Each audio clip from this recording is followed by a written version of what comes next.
ಇಂದು 4 ಜಿಲ್ಲೆಗಳಿಗೆ ವಿಧಾನಸಭಾ ಚುನಾವಣೆಯ ದಿನಾಂಕ ಘೋಷಣೆಯಾಗುತ್ತೆ ಎನ್ನುವಂತಹ ಮಾಹಿತಿ ಇದೆ.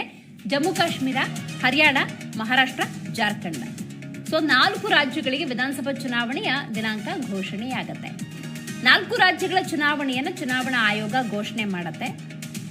ಮಧ್ಯಾಹ್ನ 3 ಗಂಟೆ ಸುಮಾರಿಗೆ ಒಂದು ಸುದ್ದಿಗೋಷ್ಠಿಯನ್ನು ರಾಜ್ಯ ಚುನಾವಣಾ ಆಯೋಗ, ಕೇಂದ್ರ ಚುನಾವಣಾ ಆಯೋಗ ಕರೆಯುತ್ತೆ. ಹಾಗಾಗಿ ರಾಜ್ಯಗಳ ವಿಧಾನಸಭಾ ಚುನಾವಣೆ ಅಂದ್ರೆ ಜಮ್ಮು ಕಾಶ್ಮೀರ, ಹರಿಯಾಣ, ಮಹಾರಾಷ್ಟ್ರ, ಜಾರ್ಖಂಡ್ನಲ್ಲಿ ವಿಧಾನಸಭಾ ಚುನಾವಣೆ ಯಾವಾಗ ನಡೀಬೇಕು, ನೀತಿ ನಿಯಮಗಳು, ಇದನ್ನ ಸುದ್ದಿಗೋಷ್ಠಿಯಲ್ಲಿ ಕೇಂದ್ರ ಚುನಾವಣಾ ಆಯೋಗದ ಆಯುಕ್ತರು ತಿಳಿಸ್ಕೊಡ್ತಾರೆ.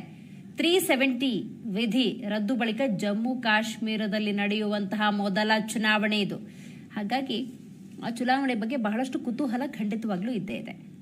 ರಾಜ್ಯದ 3 ಕ್ಷೇತ್ರಗಳ ಉಪಚುನಾವಣೆ ಏನಿದೆ ಅದ್ರ ಬಗ್ಗೆ ಕೂಡ ಏನಾದರೂ ಮಾಹಿತಿ ಲಭ್ಯವಾಗುತ್ತಾ ಕಾದು ನೋಡಬೇಕು.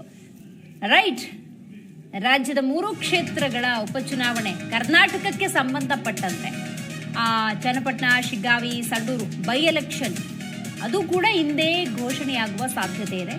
HD ಕುಮಾರಸ್ವಾಮಿ ರಾಜೀನಾಮೆಯಿಂದ ತೆರವಾಗಿದೆ ಚನ್ನಪಟ್ಟಣ ಕ್ಷೇತ್ರ. ಹಾಗಾಗಿ ಚನ್ನಪಟ್ಟಣದಲ್ಲಿ ಉಪಚುನಾವಣೆಯಾಗಬೇಕು. ಆ ದಿನಾಂಕ ಕೂಡ ಬಹುತೇಕ ಘೋಷಣೆಯಾಗುವ ಸಾಧ್ಯತೆ ಇದೆ.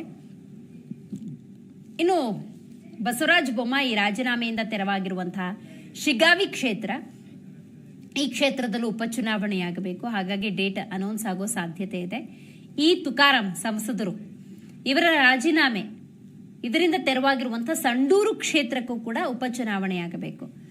ಇವರೆಲ್ಲರೂ ಕೂಡ MLAಗಳಾಗಿದ್ರು, ನಂತರ MP ಗಳಾಗಿ ಅಂದರೆ ಲೋಕಸಭಾ ಚುನಾವಣೆಯಲ್ಲಿ ಕಂಟೆಸ್ಟ್ ಮಾಡಿದ್ರಿಂದಾಗಿ ಅಲ್ಲಿರುವಂತಹ ವಿಧಾನಸಭಾ ಕ್ಷೇತ್ರಗಳಿಗೆ ಮತ್ತೊಮ್ಮೆ ಚುನಾವಣೆ ಆಗಬೇಕು. ಆ ನಿಟ್ಟಿನಲ್ಲಿ ಉಪಚುನಾವಣೆಯ ದಿನಾಂಕವನ್ನ ಹಿಂದೆ ಘೋಷಣೆ ಮಾಡುವಂತಹ ಸಾಧ್ಯತೆ ಇದೆ. ಕೇಂದ್ರ ಚುನಾವಣಾ ಆಯೋಗ ಮಧ್ಯಾಹ್ನ 3 ಗಂಟೆಗೆ ಸುದ್ದಿಗೋಷ್ಠಿಯನ್ನ ಕರೆಯುತ್ತೆ. ಪ್ರಮುಖವಾಗಿ 4 ರಾಜ್ಯಗಳ ವಿಧಾನಸಭಾ ಚುನಾವಣೆಯ ಕುರಿತಂತೆ ಇವತ್ತು ಸುದ್ದಿಗೋಷ್ಠಿಯಲ್ಲಿ ಚುನಾವಣಾ ಆಯುಕ್ತರು ಮಾಹಿತಿಯನ್ನು ಹಂಚಿಕೊಳ್ತಾರೆ. ನೋಡಿ, ಬಹಳ ಮುಖ್ಯವಾಗಿ ಹರಿಯಾಣ, ಮಹಾರಾಷ್ಟ್ರ, ಜಾರ್ಖಂಡ್ ಇಲ್ಲಿ ನಡೆಯುವಂತಹ ವಿಧಾನಸಭಾ ಚುನಾವಣೆಯ ನೀತಿ ನಿಯಮಗಳು ಯಾವಾಗ ನಡೆಯುತ್ತೆ, ಫಲಿತಾಂಶ ಯಾವತ್ತು, ಮತ ಎಣಿಕೆ ಯಾವತ್ತು, ನಾಮಪತ್ರ ಸಲ್ಲಿಕೆಯ ಕಡೆ ದಿನಾಂಕ, ಇದೆಲ್ಲವನ್ನ ಕೂಡ ಮಾಹಿತಿ ಹಂಚಿಕೊಳ್ತಾರೆ. ಇನ್ನು ಕುತೂಹಲ ಕೆರಳಿಸಿರುವಂತಹ ಕ್ಷೇತ್ರ ಯಾವುದು ಅಂತ ನೋಡಿದ್ರೆ ಜಮ್ಮು ಕಾಶ್ಮೀರ ರಾಜ್ಯ. ನೋಡಿ, 370ನೇ ವಿಧಿ ರದ್ದು ಬಳಿಕ ಜಮ್ಮು ಕಾಶ್ಮೀರದಲ್ಲಿ ಆಗ್ತಿರುವಂತಹ ಮೊದಲ ಎಲೆಕ್ಷನ್ ಇದು. ಹಾಗಾಗಿ ವಿಶೇಷವಾಗಿ ಅಲ್ಲಿ ಯಾವ ರೀತಿ ಚುನಾವಣೆ ನಡೆಯುತ್ತೆ, ಚುನಾವಣೆಯ ಸಂದರ್ಭದಲ್ಲಿ ಯಾವ ರೀತಿ ಭದ್ರತೆಯನ್ನು ಒದಗಿಸಬೇಕು, ಅಲ್ಲಿನ ಜನರು ಚುನಾವಣೆಯನ್ನು ಯಾವ ರೀತಿ ಸ್ವೀಕಾರ ಮಾಡ್ತಾರೆ, ಹೀಗೊಂದಷ್ಟು ಕುತೂಹಲ ಅಂತೂ ಖಂಡಿತವಾಗ್ಲೂ ಇದ್ದೇ ಇದೆ. ಇದರ ನಡುವೆ ಜಮ್ಮು ಕಾಶ್ಮೀರದಲ್ಲಿ ನಡೀತಾ ಇರುವಂತಹ 370 ರದ್ದು ಬಳಿಕ ಮೊದಲ ಎಲೆಕ್ಷನ್ ಆಗಿರುವುದರಿಂದಾಗಿ ಅಲ್ಲಿನ ಬಗ್ಗೆ ವಿಶೇಷವಾಗಿ ಇವತ್ತು ಚುನಾವಣಾ ಆಯುಕ್ತರು ಮಾತಾಡುವಂತಹ ಸಾಧ್ಯತೆ ಇದೆ. ಇನ್ನು ಕರ್ನಾಟಕ ರಾಜ್ಯದ ವಿಚಾರಕ್ಕೆ ಬರುವುದಾದ್ರೆ ಬಹಳ ದಿವಸಗಳಿಂದ ರಾಜಕೀಯವಾಗಿ ರಂಗು ಪಡ್ಕೊಳ್ತಾ ಇದೆ ಉಪಚುನಾವಣೆ. ಯಾವಾಗ ನಡೀಬಹುದು ಅನ್ನೋದ್ರ ಬಗ್ಗೆ ಡೇಟ್ ಇನ್ನು ಫಿಕ್ಸ್ ಆಗಿಲ್ಲ, ನಂತರ ನಿರ್ಧಾರ ತಗೋತೀವಿ ಅಂತ ರಾಜ್ಯದ ಬಹುತೇಕ ನಾಯಕರು ಮಾತಾಡ್ತಿರ್ತಾರೆ. ರೈಟ್, ಆ ದಿನಾಂಕ ಘೋಷಣೆಯ ಸಾಧ್ಯತೆ ಇದೆ. ಯಾವ್ದಾದ್ರು ಚನ್ನಪಟ್ಟಣ ಇರ್ಬೋದು, ಶಿಗ್ಗಾವಿ, ಸಂಡೂರು ವಿಷಯಕ್ಕೆ ಬರೋದಾದ್ರೆ ಹಾಲಿ ಸಂಸದರಾಗಿರುವಂತ ತುಕಾರಾಂ ಅವರು ತಮ್ಮ ಸ್ಥಾನಕ್ಕೆ ರಾಜೀನಾಮೆ ನೀಡಿ MP ಎಲೆಕ್ಷನ್ ಅಲ್ಲಿ ಕಂಟೆಸ್ಟ್ ಮಾಡಿದ್ರು. ಆ ಕ್ಷೇತ್ರ, ಸಂಡೂರು ಕ್ಷೇತ್ರಕ್ಕೆ ಉಪಚುನಾವಣೆ ಆಗಬೇಕು. ಬಸವರಾಜ ಬೊಮ್ಮಾಯಿ ಶಿಗ್ಗಾವಿ, ಅಲ್ಲೂ ಕೂಡ ಉಪಚುನಾವಣೆ ಆಗಬೇಕು. HD ಕುಮಾರಸ್ವಾಮಿ ರಾಜೀನಾಮೆಯಿಂದ ತೆರವಾಗಿರುವಂತಹ ಚನ್ನಪಟ್ಟಣ, ಇಲ್ಲೂ ಕೂಡ ಚುನಾವಣೆ ಆಗಬೇಕಾಗಿದೆ.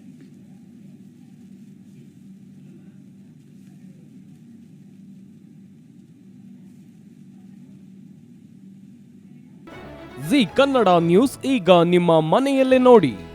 ಎಲ್ಲ ಕೇಬಲ್ಗಳಲ್ಲಿ ಈಗ ಲಭ್ಯ. Sun Direct 292, Jio TV 1334, U digital 162, city cable 51, GTPL 17, Abhishek cables 821, Rock Line telecommunication 51, Shri Basaveshwara number 60, Vinayaka digital number 53, in digital number 896ರಲ್ಲಿ. ನಿಮ್ಮಿಷ್ಟದ ಜಿ ಕನ್ನಡ ನ್ಯೂಸ್ ನೋಡಿ ಆನಂದಿಸಿ.